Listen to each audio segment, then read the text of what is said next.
tudo bem? Eu espero que sim. Eu sou o professor Samuel, de Geografia, e seja muito bem-vindo a mais uma aula do meu canal.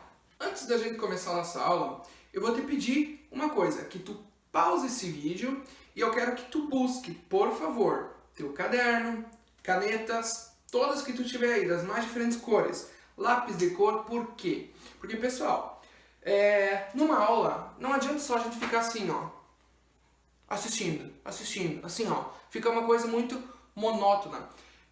Eu peço para vocês, eu quase imploro de joelhos, tá? Por favor, façam anotações da aula, anotações do conteúdo, pessoal. Olha, da forma que vocês quiserem, da forma que vocês acharem melhor. E eu vou dizer uma coisa, quanto mais colorido, melhor, porque o visual mexe muito também com a questão da vontade de aprender, tá? Por isso eu disse, pega as canetas de todas as cores que vocês tiverem, lápis de cor, porque, cara, dá uma colorida no teu caderno, bota os títulos de uma cor, tem uma palavra-chave, um conceito importante, meu, sublinha ele ou pinta ele de uma cor diferente, dá um destaque para ele, tá? Teu caderno fica muito mais organizado, muito mais bonito dessa forma.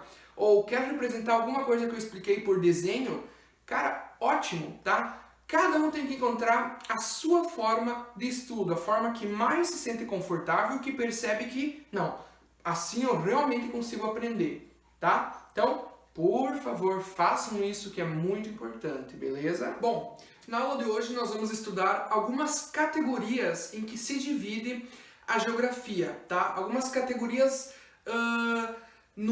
distribuídas no espaço do nosso planeta, tá? Na superfície, que são espaço natural e geográfico, lugar, paisagem, território, tá? Tem ainda o conceito de região, que não está presente nos slides, mas eu vou comentar também, tá? A metodologia utilizada são tópicos, esquemas, mapas mentais, né? Mapa mental, não sei se vocês já ouviram falar, é uma técnica de estudo que vem sendo mais utilizada hoje em dia, vem sendo mais abordada em alguns estudos de métodos de ensino, enfim, que é nada mais do que fazer ligações de conceitos, de palavras-chave, né? E não todo aquele texto corrido, né? Botar todo um texto lá no quadro ou aqui nos slides, porque isso não ajuda muito. Né? O aluno tem que entender a conexão entre aquilo que está sendo estudado, né? Tem que ter uma coesão entre os diversos pontos do estudo, tá? Tem também algumas imagens para analisar, eu gosto de trabalhar com imagens, para o aluno entender um pouco melhor na prática, digamos assim, o assunto que está sendo abordado. E nesta aula tem também alguns gráficos que são importantes para fazer a análise. Bom, mas antes de ir para o conteúdo de fato, eu quero questionar uma coisa para vocês, estudantes. O que é a geografia? Geografia. Muitos falam que geografia é só mapa. Só mapa? Olha, mapa é um pontinho do que a geografia estuda. Sabe por quê? Porque a geografia simplesmente estuda tudo, tá?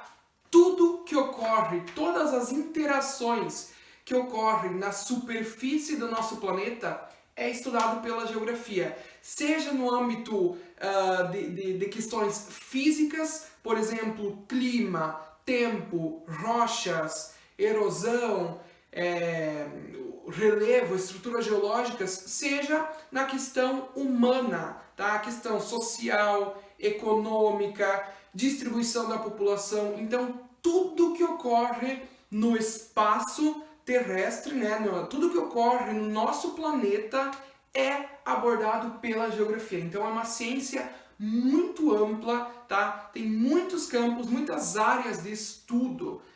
Daí justifica-se a importância dela. Então, grava isso. Geografia não é só mapa, tá? Bom, para começar, nós temos aqui o título Espaço Natural e Geográfico, acompanhado de algumas ilustrações para uma melhor compreensão do que será abordado aqui. Alunos, queridos, quando a gente fala em espaço natural, natural lembra natureza, tá? Então, quando abordamos a expressão espaço natural, nós estamos abordando aquilo que não tem interferência de quem? do homem, tá? Do homem enquanto ser humano, não do homem, a pessoa do sexo masculino, tá?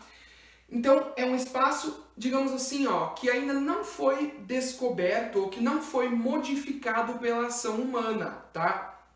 Esse espaço se encontra da sua forma original, né? Teve as alterações conforme o ambiente foi ali alterando, talvez vegetação ou enfim, algumas características, mas nada que tenha sido feito pelas mãos do homem, tá? Agora, quando nós falamos em espaço geográfico, aí sim, necessariamente nós estamos falando de um espaço que teve o quê? Aquele toque do ser humano, teve aquela alteração que nós não nos aguentamos e tivemos que fazer naquele espaço, tá? Repetindo, espaço geográfico tem ação do homem. Por isso é importante falar que o ator principal do espaço geográfico é o ser humano. Por quê? Porque o ser humano altera o espaço conforme lhe convém, para construir, desmata para plantar qualquer produto que seja, desmata para criação de gado, para a construção de uma rodovia, para isso e para aquilo, enfim, independente de qual seja o motivo, estamos diariamente alterando o espaço geográfico, tá? Então aqui, na análise dessas ilustrações, eu não sei se vocês conseguem enxergar bem, ó, inicialmente temos aqui um campo, tá? Uma vegetação, e aqui árvores ou um pedaço de uma floresta, certo? Aí, olha só, na segunda imagem, o que nós temos aqui? Houve um corte, houve uma alteração neste lugar, por quê? Porque percebam que antes aqui, ó, tudo vegetação. Agora tem uma parte da vegetação aqui e uma parte aqui. E o que tem no meio? Um trem, tá? Foi construída uma ferrovia e tem um trem passando ali. É ainda um espaço completamente natural? Não, porque quem construiu a ferrovia? O homem. Teve alteração? Teve. Culpa de quem? Do ser humano. Então, já não é mais um espaço 100% natural, tá? Daí na terceira figura, veja só. Tem a ferrovia, agora foi construída uma estrada de chão, que dá pra ver aqui, e me parece que tem, acho que uma carroça passando ali, e veja só, tem uma casinha, tá? Então, aqui, ó, comparando a primeira imagem com a terceira, já podemos ver as modificações, tá? E aí vai seguindo. Na terceira imagem também já tem alguns postes de luz instalados, tá? Com a fiação. E aí depois, aqui no canto, surge mais uma casa. E aí mais. E aí vai surgindo, e vai ocorrendo toda a evolução até se transformar num espaço totalmente geográfico. Por que eu digo totalmente geográfico? Porque eu já não consigo mais ver nessas imagens aqui o espaço natural. Então onde é que foi parar? Né? O relevo aqui, ó, antes tinha uma vegetação. Cadê essa vegetação? Deu lugar às ruas, às casas, ao comércio, aos edifícios, tá? Onde é que estão as árvores? Olha só, as árvores que tinham aqui, aqui, aqui, algumas ainda aqui, aqui, aqui, enfim. Onde é que foi parar? Aqui ainda tem uma árvore, pelo que eu posso ver, mas e aqui? Onde é que tá? Percebem? Foi tudo sendo modificado. Tudo foi passando por alterações do espaço porque o ser humano foi atuando ali nesse lugar, certo? Beleza, então passamos para o próximo slide. Aqui nós podemos ver o planeta representado, tá? Enfim, uma ilustração. E isso aqui também define bem o espaço geográfico, tá? Há uma mistura, digamos assim, de elementos naturais, da natureza, né, criados pela natureza, já vamos ver adiante, e também elementos criados pelo ser humano. Então, ao mesmo tempo que aqui é possível ver uma vegetação com árvores, enfim, também é possível ver gado aqui, tá? Então, sugere fazenda, enfim, criação de gado. Aqui é possível ver as plantações, tá? Feitas pelo ser humano, que preparou aquele espaço para plantar, cultivar determinado produto, tá?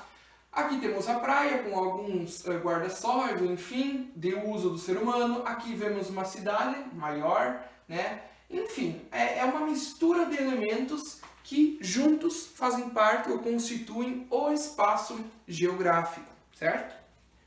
Próximo. Aqui. Quanto ao espaço geográfico, que é realmente o foco principal do nosso estudo aqui, eu digo principal porque o espaço natural, ele não tem tanto o que abordar, né? Como não houve modificações feitas pelo ser humano, ele está da sua forma natural, sua forma de origem, então não há muita coisa para comentar. Agora, quanto ao espaço geográfico, tem mais coisas para comentar, certo? Pessoal, o espaço geográfico ele é constituído de dois tipos de elementos, os chamados naturais e os elementos artificiais ou culturais. Quando nós falamos em elementos naturais, nós nos referimos àqueles elementos que fazem parte da natureza, aqueles elementos que não foram criados por quem? Ser humano, tá? Então, que exemplos de elementos naturais nós podemos citar aqui? Um rio, o relevo, o clima, tá? De determinado local, a vegetação daquele local, certo? São elementos da natureza, não foram criados por nós. Agora temos também os elementos chamados de artificiais ou culturais. Pessoal, quando nós falamos em algo artificial, já dá a ideia de que não é natural, né? Por exemplo, suco natural e suco artificial. Artificial é de pacotinho, foi criado por quem? Seres humanos. O natural vem direto da natureza, tá? Então, podem pegar essa comparação. Elementos artificiais ou culturais são aqueles elementos criados pelos seres humanos. Então, o que a gente pode citar aqui? Uma estrada, um prédio, uma casa, uma ferrovia, tá? Uma ponte. Todos elementos criados pelo homem, certo?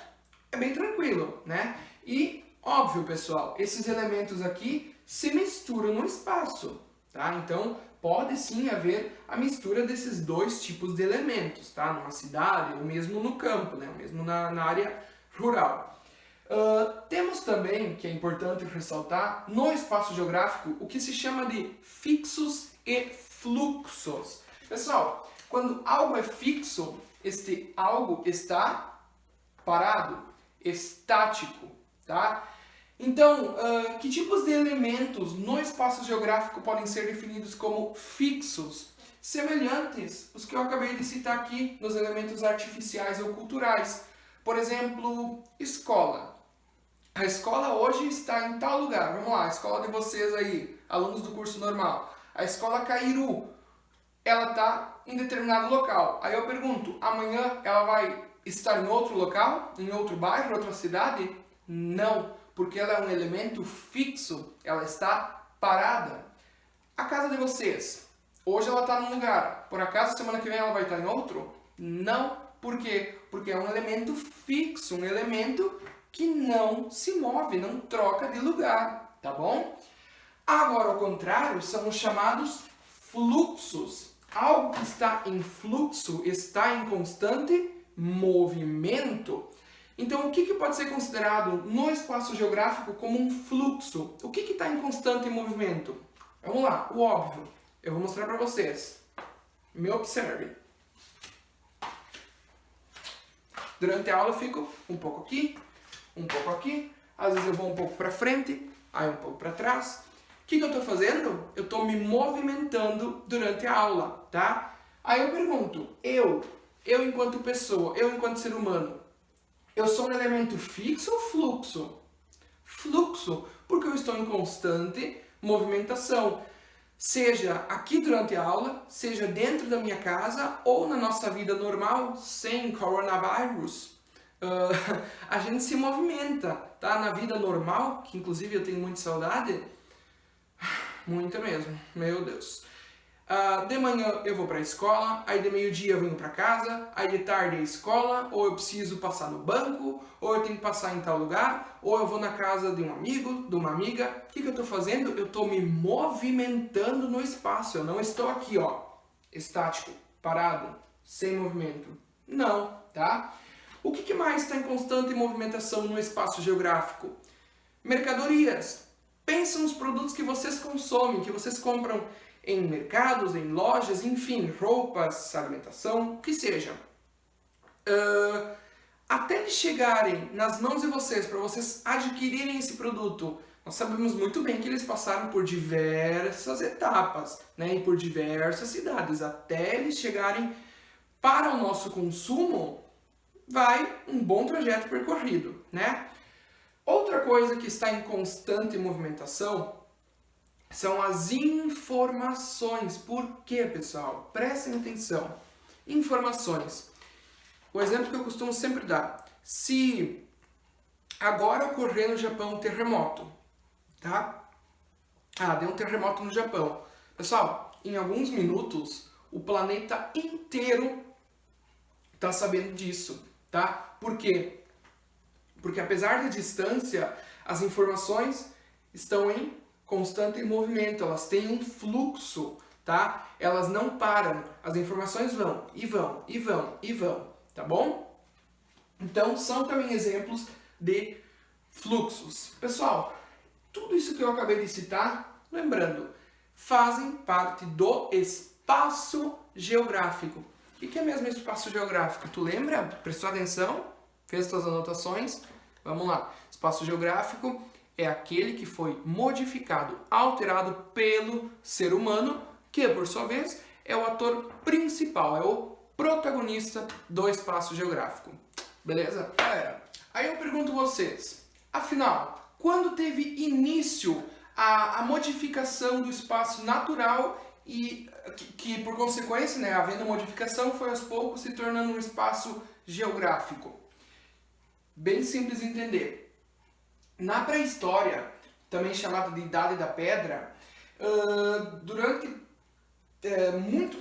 muito tempo da existência da nossa espécie, o ser humano foi nômade. O que é nômade? É não ter um local fixo. É estar hoje aqui, amanhã lá, e daí lá, e vai indo, e vai indo. Por quê? Por que eles mudaram tanto de lugar? Por que eles não paravam quietos num lugar só? Como é hoje, né? Como é nosso costume hoje. Porque, pessoal, eles não dominavam duas técnicas muito importantes e que foram, assim, ó, fundamentais na mudança do estilo de vida do ser humano, bem como da superfície terrestre, tá? Do meio ambiente, enfim. A domesticação de animais e as técnicas de cultivo, tá? Porque, assim, ó, enquanto não se tinha conhecimento das técnicas de cultivo, o ser humano, chegamos hoje em tal lugar, o meu grupo chegou em tal lugar, nossa, aqui tem comida, ó, vamos caçar, vamos comer as frutas, e tem água aqui perto no rio, blá blá blá, enfim. Só que assim, ó, como eles não dominavam as técnicas de cultivo, enfim, da agricultura, uma hora essa comida ia acabar, né? E aí o que eles faziam? Iam em busca de um novo local, e assim ia indo. Agora, quando eles descobriram as técnicas de cultivo, aí o negócio mudou. Por quê? Porque aí não se fez mais necessário o nomadismo, tá? Que é o quê?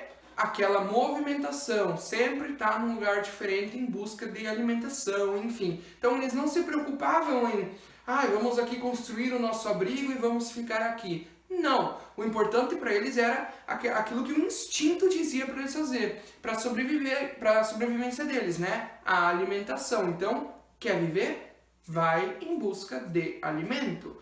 Agora, quando eles descobriram que eles podiam cultivar e que depois desse cultivo, enfim, eles iam ter alimentos para todos, eles podiam controlar a quantidade, enfim, aí o negócio mudou, tá?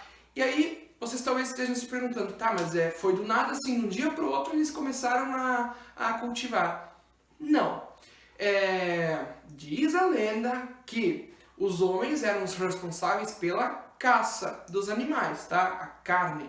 Enquanto as mulheres cuidavam das frutas ou dos filhos, ou enfim, tá? E aí foram observando que, claro, não só mulheres, né? Mas é que eu li um lugar que dizia isso uma vez, e pode ser, né? Enfim, independente disso, um grupo percebeu o seguinte, que se eles semeavam as sementes, ou enfim, depois de um tempo começava a nascer uma planta, surgia aquele brotinho, né? E aí ia crescendo, crescendo, crescendo, e que se era cultivado, futuramente isso daria alimentação, tá? Daria o alimento deles. E aí, bom, essa foi a chave de ouro, né? A cereja do bolo. Então eles descobriram como cultivar os alimentos deles. Então não se fez mais necessário toda aquela mudança de lugar para o outro, de um lugar para o outro, tá? E aí eles, mais ou menos assim, ó, nas mesmas épocas, descobriram também a domesticação dos animais, tá? Que também foi muito importante, certo? E aí eu digo uma coisa, a partir do descobrimento dessas técnicas de cultivo é que tem início a alteração do espaço. Por quê? Porque aí eles descobrem que, vamos plantar para o nosso povo. E aí, mas aqui é muito mato, é muita árvore, enfim, vamos ter que tirar para plantar e futuramente ter nosso alimento.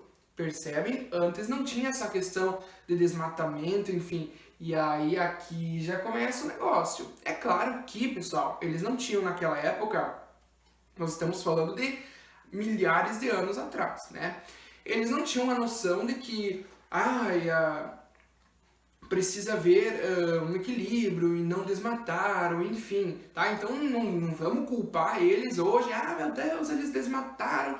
Não, porque, seguinte, pessoal, hoje é modo de falar, né? Porque há muito tempo já se tem conhecimento da importância da preservação da natureza para a nossa sobrevivência, tá? Então, manter as florestas, deixar ela de pé, haver um desenvolvimento de forma sustentável, se preocupando com as gerações futuras, né? Sem faltar nada para nós e sem faltar nada para quem vem por aí daqui a dezenas ou centenas de anos, tá? É preciso ter cada vez mais essa consciência, essa pegada ecológica, digamos assim, né? Tem que ter, e eu bato muito, muito, muito nesse tema nas minhas aulas. Então, se hoje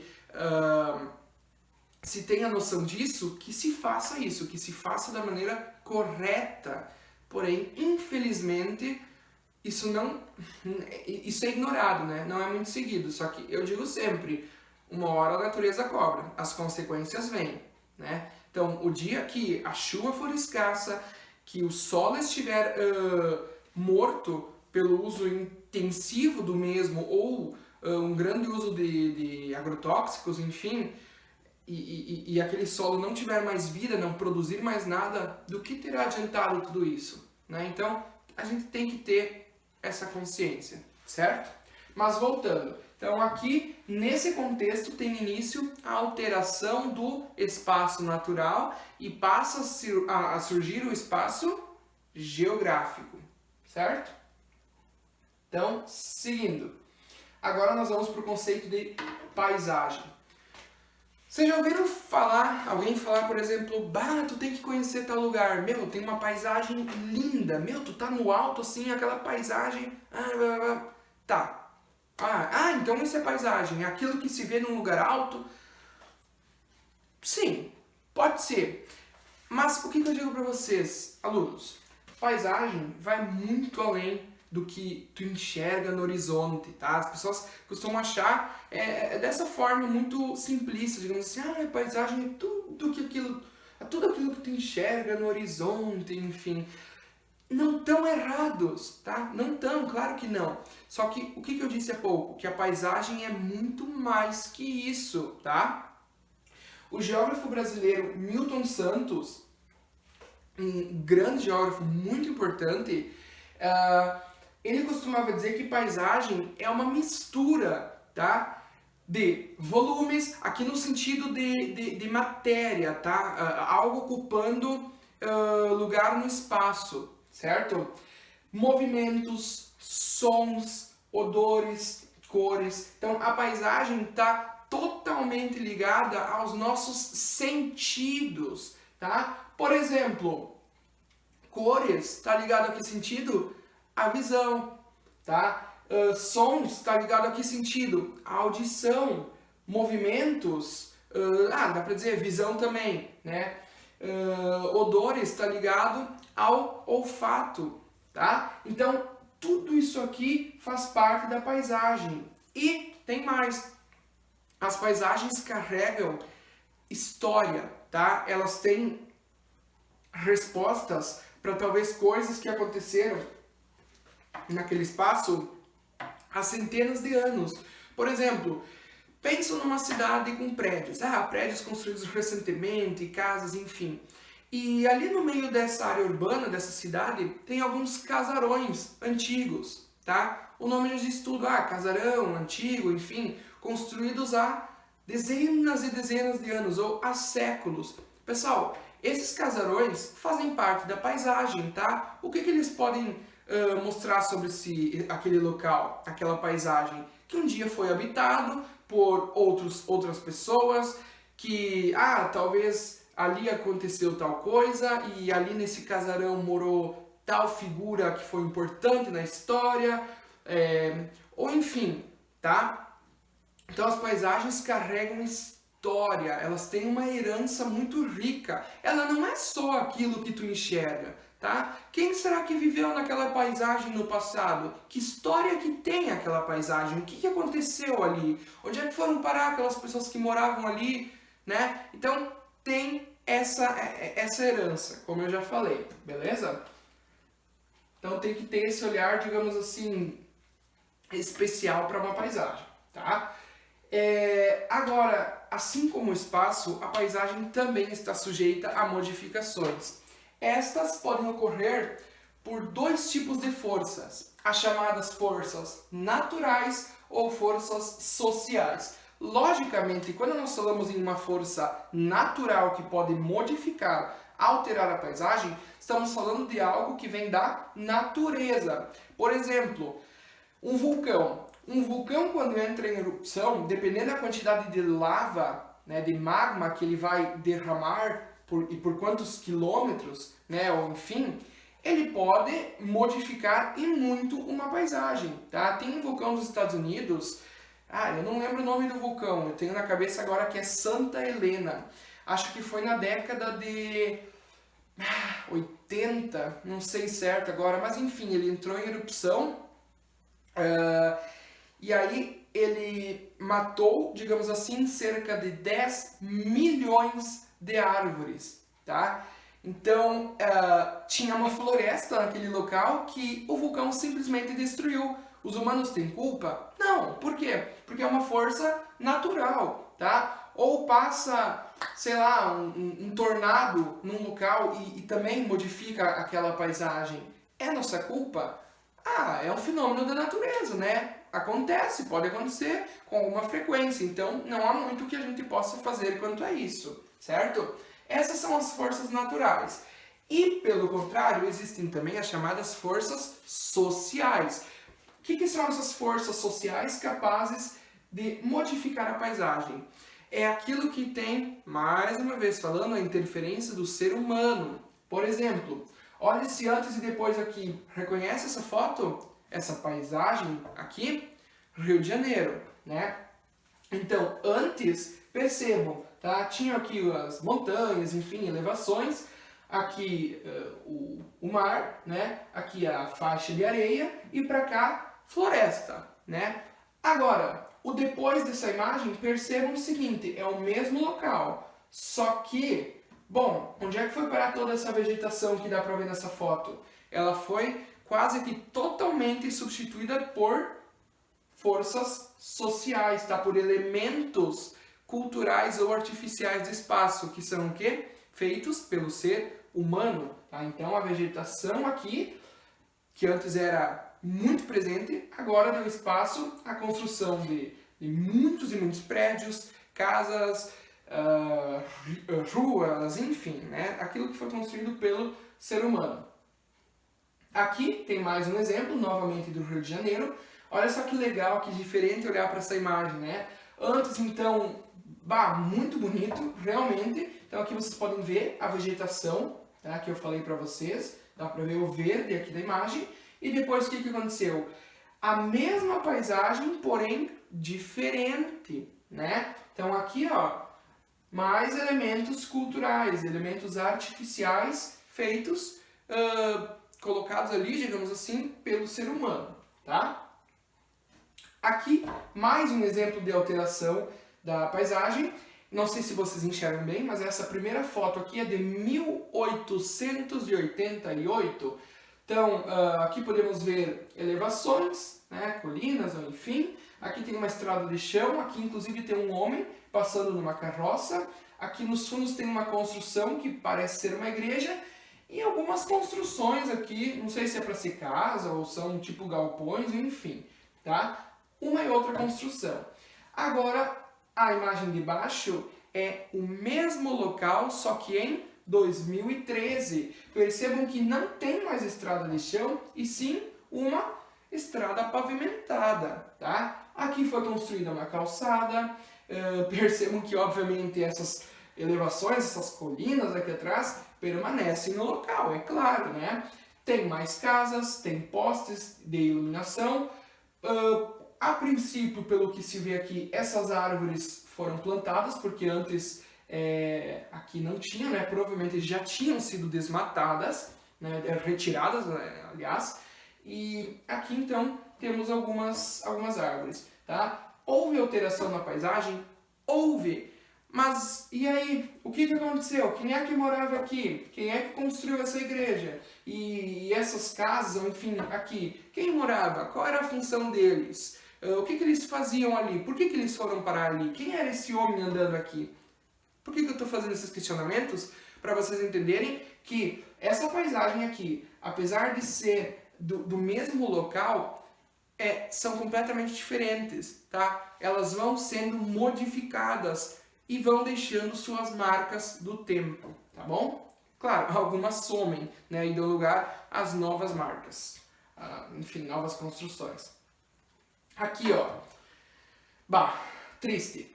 Essa figura aqui, essas imagens são do mesmo local, depois que a barragem de Brumadinho cedeu, tá? Vocês devem, com certeza, ter escutado falar a respeito disso, né?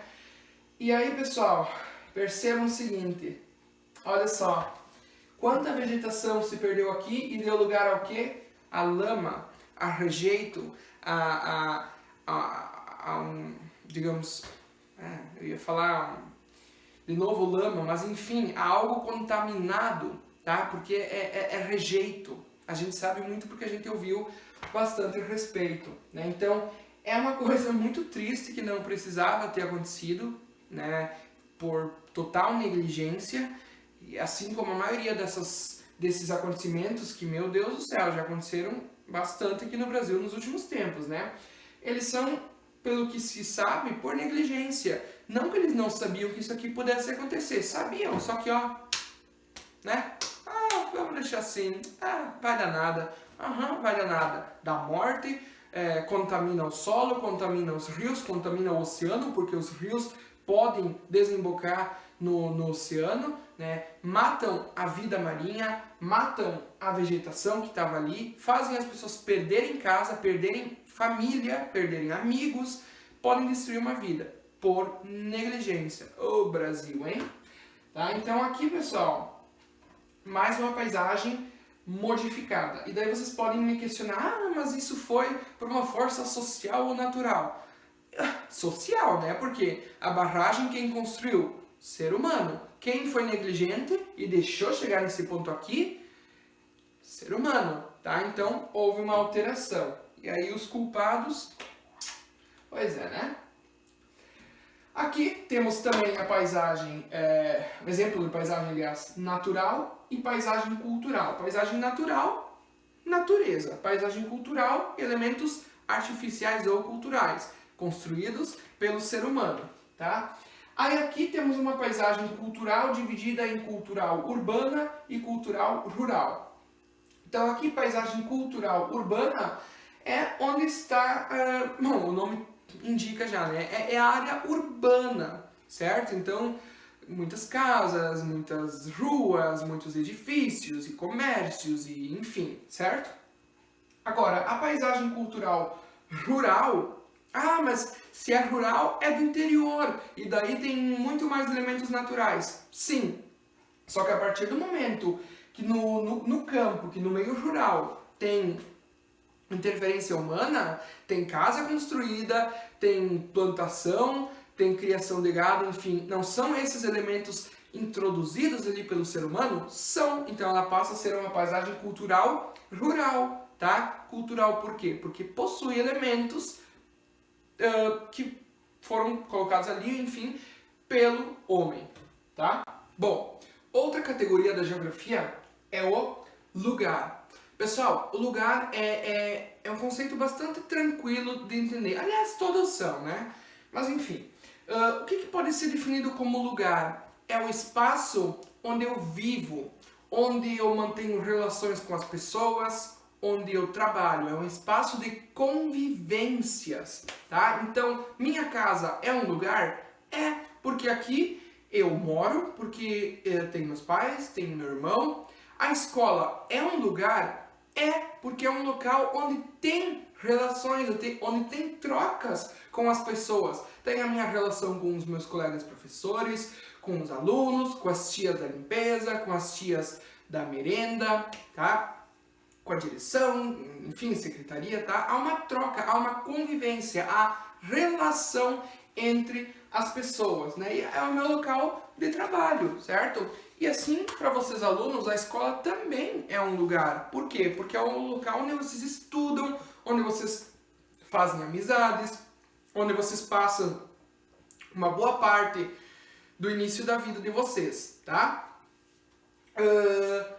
Agora, quanto ao lugar, existem duas palavras que provavelmente são novas para todos vocês: topofilia e topofobia.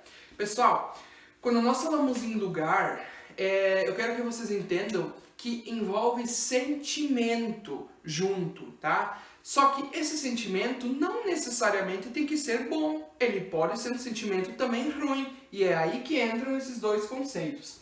Quando nós falamos em topofilia, nós nos referimos a um lugar que nos traz bons sentimentos, boas sensações, onde a gente se sente bem, onde a gente se sente confortável, seguro, feliz, tranquilo, tá? Então, aí cada um de vocês que está assistindo essa aula pode pensar, que lugar na minha vida faz eu me sentir dessa forma que o professor falou? Minha casa, a escola, a casa da minha avó, o cinema, o shopping, uma sorveteria, uma praça, indiferente, tá? Qualquer um desses lugares pode ser bom para vocês ou não, né? E aí vamos para o segundo conceito, topofobia.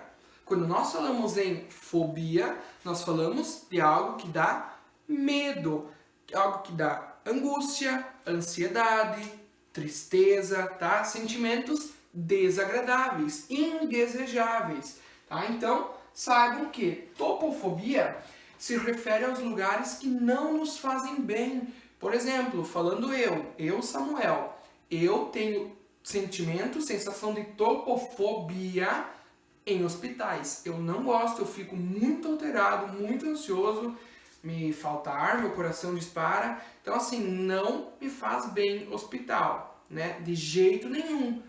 Alunos já me falaram que gostam de hospital, mas eu tenho que respeitar, porque cada um é cada um, né? Se é um lugar que gosta, ok, então tu gosta, beleza, né? Outra coisa que os alunos também falam, um lugar que dá topofobia, cemitério, né? Oh, cemitério, né? Confesso que é um lugar que eu também não gosto muito, principalmente se for de noite. Eu sei que não tem nada o que se temer, mas enfim, é uma coisa que a gente cresce com medo, né? Bota na nossa cabeça, enfim, a gente fica adulto e permanece com esse medo bobo. Mas, é isso aí, tamo aí, né? Então, pessoal, um exemplo que eu costumo dar sempre para os meus alunos é o seguinte: imagina que tu mora do lado ou exatamente em frente a um lixão a céu aberto, que, fazendo aqui um comentário à parte, é a pior forma do descarte de materiais, tá? Porque não é sustentável, porque o lixão a céu aberto contamina o solo, contamina o lençol freático, sem falar, né, no fedor, enfim, fora que atrai animais, tipo urubu e ratos e essas coisas. Provavelmente, pelo menos um aluno, enquanto eu falei isso, fez tipo, nossa, que nojo. Por quê? Porque é desagradável. Então, pode ser este um lugar que causa topofobia? Sim, tá? Ou um lugar onde tem esgoto a céu aberto, ou mesmo, vamos usar o exemplo, alguma periferia onde a violência, infelizmente, reina, né? Então, tem a questão do tráfico, né? Enfim, e tudo que envolve esses lugares onde tem mais gente de condições pobres, ou praticamente todos em condições pobres, né? Enfim, é um lugar que pode não fazer muito bem. Agora, tem pessoas, pessoal, com certeza, e não são poucas na verdade, que apesar de toda essa situação desses lugares mais pobres, ou enfim, eles gostam. Por quê? Porque é o lugar que eles cresceram, é o lugar que eles, querendo ou não, sendo bom ou não, desenvolveram vida, manter relações com pessoas e pelo menos uma felicidade trouxe, né? Então, eu já vi gente falando, eu gosto daqui, né? Desse lugar, favela, comunidade, enfim, né? Eu gosto daqui, ok? Quem sou eu para dizer que não? Que, não pode porque, enfim, blá blá blá. Né? Não é que isso não significa, então tu não quer viver num lugar melhor, com saneamento, melhores condições, infraestrutura, saúde, enfim, educação. Não é isso, né? Quando a pessoa diz que ela gosta daquele lugar, não quer dizer que ela não gostaria de viver em outro com melhores condições, né? Com condições mais dignas que todos têm direito, né? Apenas ela está dizendo que ela tem uma afeição por aquele lugar, né? E aí vai de cada um, certo? Bom, outro ponto sobre os lugares é que eles não são isolados no espaço. Pessoal, a minha casa é um lugar, a escola é outro lugar. Mas eles estão distantes, como é que eles não estão isolados? Pessoal, o que liga a minha casa à escola? Ruas, por exemplo. Ruas que, se for pegando a rua liga a minha casa à escola, que liga a casa dos meus alunos, e isso e aquilo, enfim. Se tu pegar tudo isso, vai formar uma rede, tá? Então, há uma ligação entre os lugares. E digo mais, a ligação, por exemplo, eu vou usar o exemplo que eu dei antes, do Japão e do Brasil. A ligação, entre aspas, sim, digamos. Por quê? Fisicamente, né, eles estão separados, muito separados, né, em lados opostos do mundo, a gente costuma falar. Agora, o fato de que as informações hoje em dia chegam muito rápido, tem um fluxo gigantesco em todo o planeta, isso de certa forma aproxima os lugares, tá? Então, há uma certa conexão entre os lugares, os pontos mais distantes da superfície terrestre, certo? Então, lugares não são isolados. Aqui a gente já entra numa outra questão, que é a questão da globalização.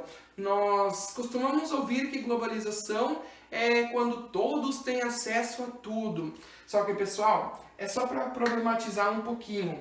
A globalização não é bem assim que todos têm acesso a tudo, tá? Porque, em partes, ela pode inclusive contribuir para o aumento das desigualdades, para o abismo entre um público e outro, tá? Porque enquanto este público já tinha acesso e esse aqui não tinha, com a globalização, este público aqui pode ter mais acesso e este aqui permanece sem acesso. Então, o abismo entre eles cresce, tá?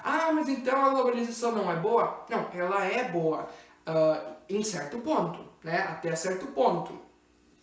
Só que em outros, como no que eu acabei de falar, ela acaba dificultando. Então, não se deixe enganar por aquela frase, aquele conceito falso de que globalização é onde todos têm acesso a tudo, porque não é bem assim. Inclusive nós temos acesso a tudo Eu? Tu?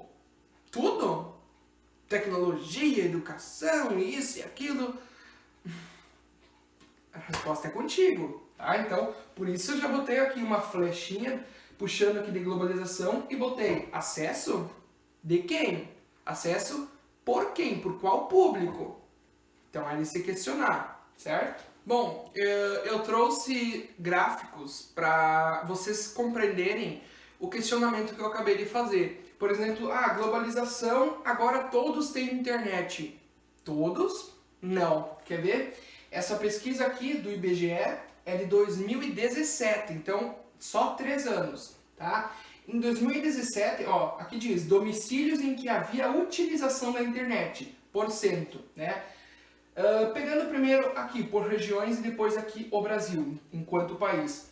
Na região norte, 68,4% dos domicílios tinham internet, tá? De toda a região norte, 68% tinha acesso à internet.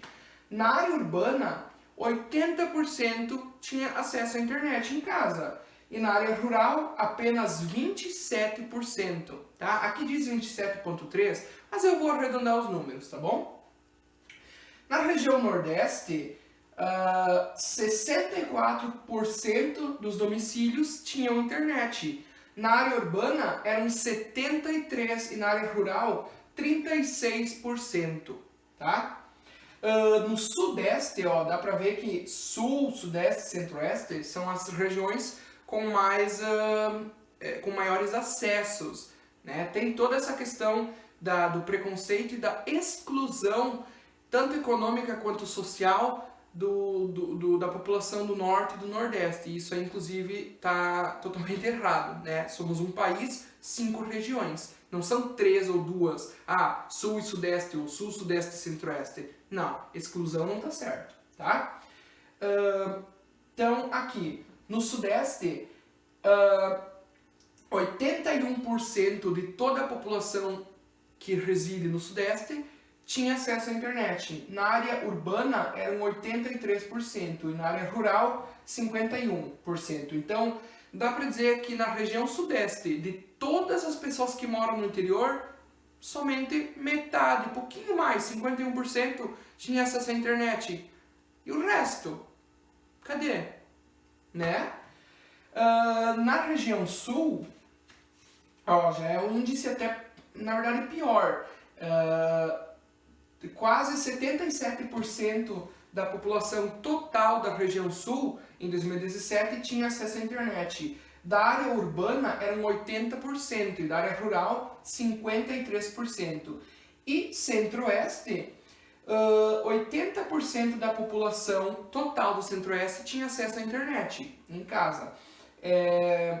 83% da área urbana e 45% da área rural. Agora, pegando o Brasil como um todo, no Brasil, de toda a população, agora em 2020 são 209 milhões, se eu não me engano, tá? Em 2017, 75% da população brasileira tinha acesso à internet. Tá, mas e aquele papo da globalização leva tudo a todos, os acessos? Aqui já se prova que não é bem assim. 25% da população sem acesso à internet. Complicado, né? Da área rural do Brasil, aliás, a área urbana do Brasil, 80% tinha internet. Então, de todas as áreas urbanas desse nosso enorme país, 20% não tinha acesso à internet há 3 anos, tá? E da população rural, pior ainda, de toda a população rural do nosso país, apenas 41% tinha acesso à internet, pessoal. Menos da metade, tá?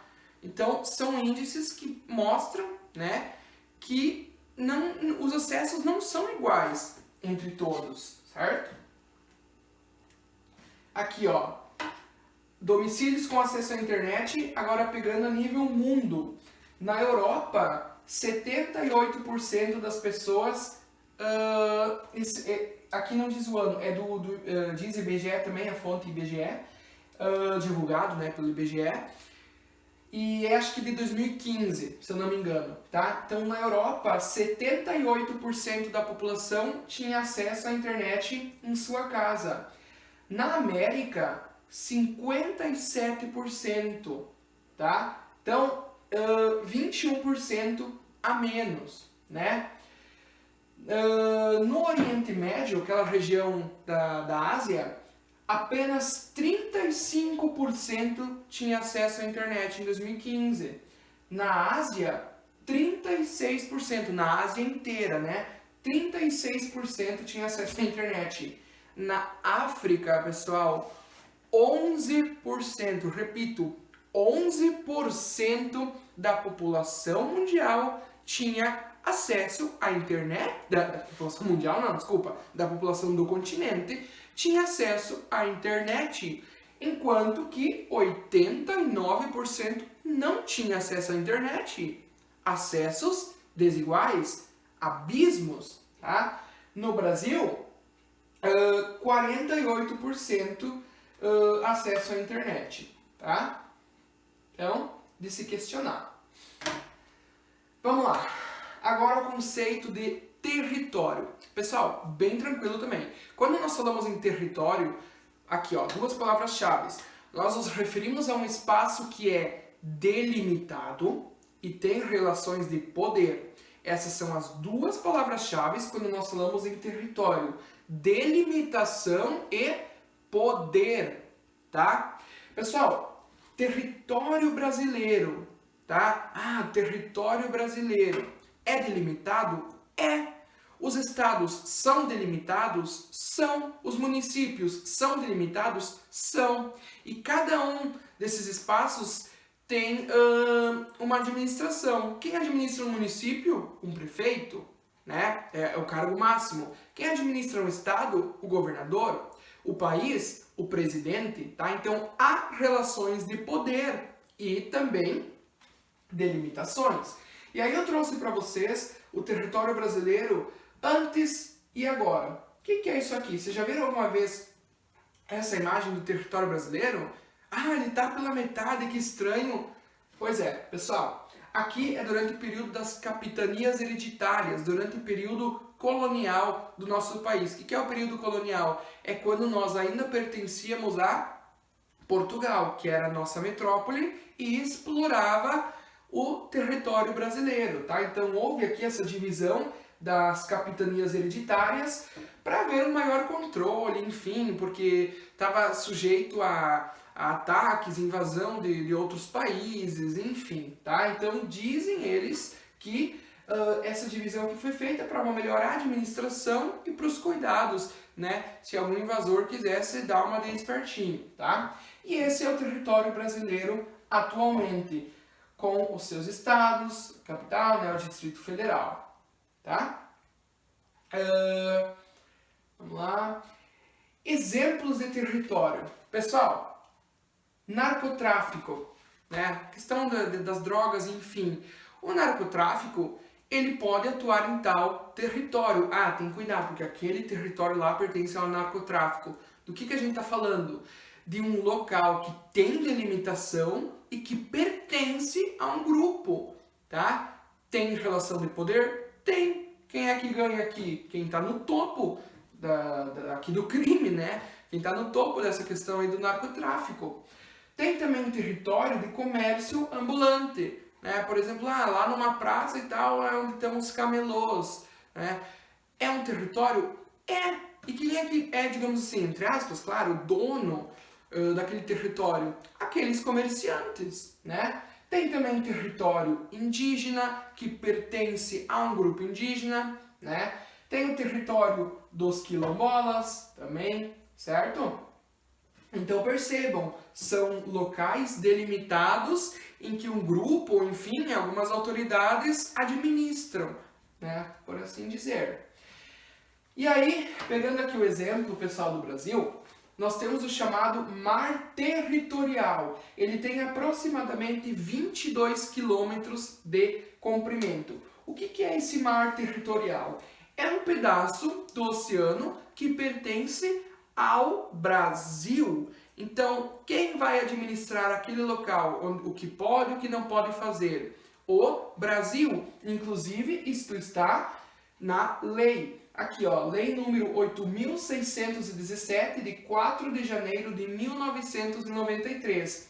O artigo 2º, duas vezes artigo, enfim, faz mal. O artigo 2º diz o seguinte: a soberania do Brasil estende-se ao mar territorial, ao espaço aéreo sobrejacente, bem como ao seu leito e subsolo. Então, o que esse artigo aqui está dizendo, dessa lei aqui de 93? Que o Brasil tem o poder sobre este território, sobre este mar territorial. Tem poder tanto no subsolo, né, quanto no seu leito em si, como diz aqui, e no espaço aéreo, tá? Então, vai querer alguém, um navio, sei lá, de outro país querer entrar, tranquilamente? Não, por quê? Porque o Brasil, enquanto dono, digamos assim, desse mar territorial, o nome já diz tudo, territorial, mar territorial, poder, delimitação, né? Então o Brasil, ele tem a soberania, ele tem o poder, digamos assim, de não permitir a entrada de alguém que não foi autorizado, né? E aí tem também a chamada Zona Econômica Exclusiva. Ela tem aproximadamente 370 quilômetros de extensão. Pessoal, essa Zona Econômica Exclusiva, na verdade o conceito é semelhante com o de mar territorial, tá? Ela pertence ao nosso país e nós podemos explorar ela, claro, sempre de forma consciente. Então, o país vai legislar, digamos assim, sobre essa zona econômica exclusiva. Então, ele vai dizer o que pode e o que não pode fazer, quais são os objetivos, quais são os cuidados, em caso de invasão, o que pode ser feito, enfim, tá? E tem também a chamada plataforma continental. Agora, o que é a plataforma continental? Já vamos ver a seguir, eu trouxe uma imagem depois para vocês entenderem um pouquinho melhor, tá? Pessoal, aqui ó, percebam que é a costa brasileira, tá? Aqui então mar, oceano, e aqui está representado o mar territorial, tá? E a zona econômica exclusiva, certo? Ó, aqui está até mostrando a ilha de Fernando de Noronha, tá? Aqui a zona econômica exclusiva, ó, tem pontilhado puxando para cá, então mostra aqui a atuação da zona econômica exclusiva, né, que se estende por tudo aqui, tá? Aqui então vocês acham que não vão conseguir enxergar bem, mas aqui ó, tem uma linha azul passando bem na costa, lembrando que o mar territorial tem cerca de 22 km de extensão, então ele vai aqui ó, pela costa, e aí o resto que vocês estão vendo aqui se trata da zona econômica exclusiva, tá? Que se estende por aproximadamente 370 quilômetros. E se eu não me engano, o Brasil estava querendo ou conseguiu há alguns anos um pouco mais de espaço dessa zona econômica, meu Deus do céu, dessa zona econômica exclusiva, tá? Eles queriam alguns quilômetros a mais. Agora eu não lembro se eles conseguiram ou eles apenas estavam reivindicando isso, tá? Vamos lá. Aqui, essa última ilustração que eu tenho para vocês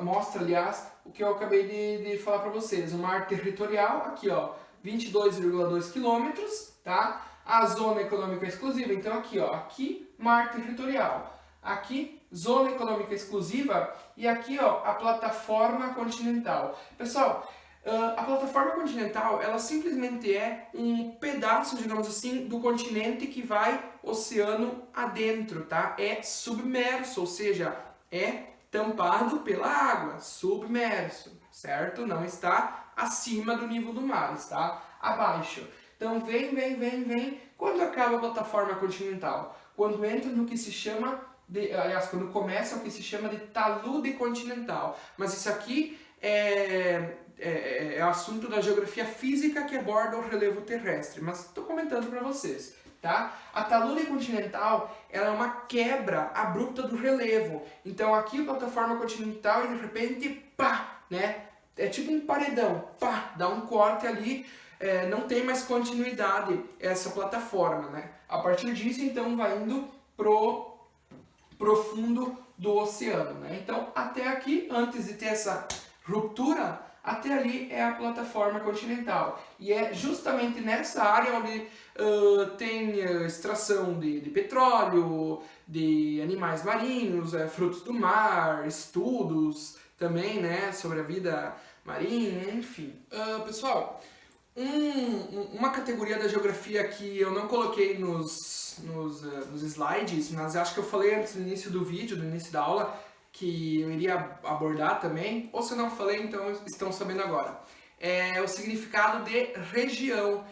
Quando se separa uma porção, uma superfície por regiões, tem-se algum critério, tá? Não é simplesmente, vamos dividir e deu, né?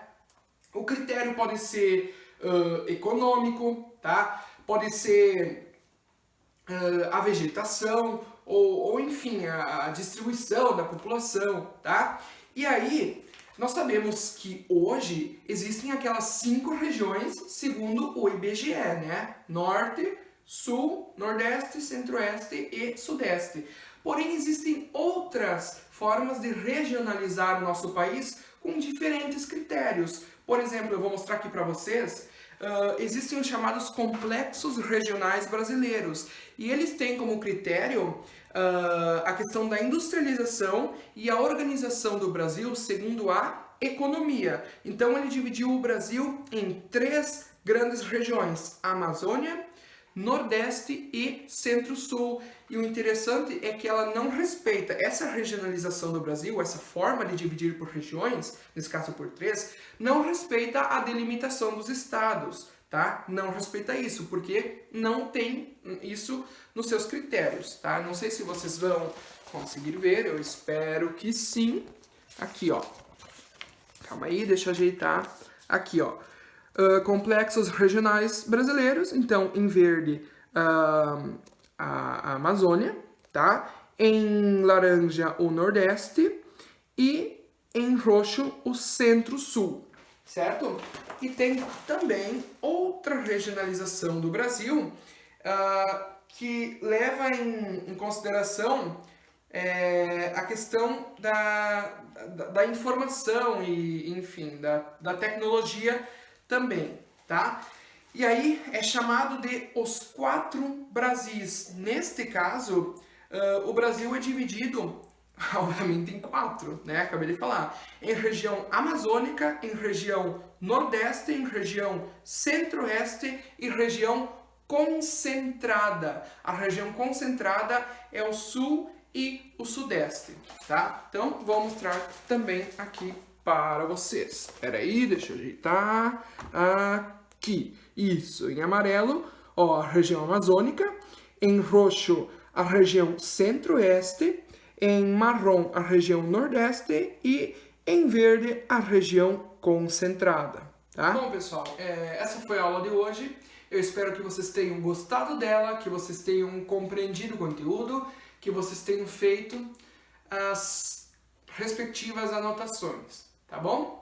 Então, se tu gostou, e se tu tem algum amigo, algum parente, enfim, algum conhecido que talvez gostaria de aprender um pouco sobre essas categorias da geografia, ou até mesmo para vestibulares, encaminha um vídeo para ele, quem sabe ajude, né? E aí é o que eu sempre falo, a questão da democratização do conhecimento. No mais, fiquem bem, fiquem em casa, protegidos, tá? Se forem sair, usem a máscara, levem o álcool gel, e lembrando que a máscara deve tampar boca e nariz, porque eu tô cansado de ver gente com a máscara até aqui e o nariz de fora, e aí pouco adianta. Beleza? Então, por hoje é isso, até mais, até a próxima aula. Tchau!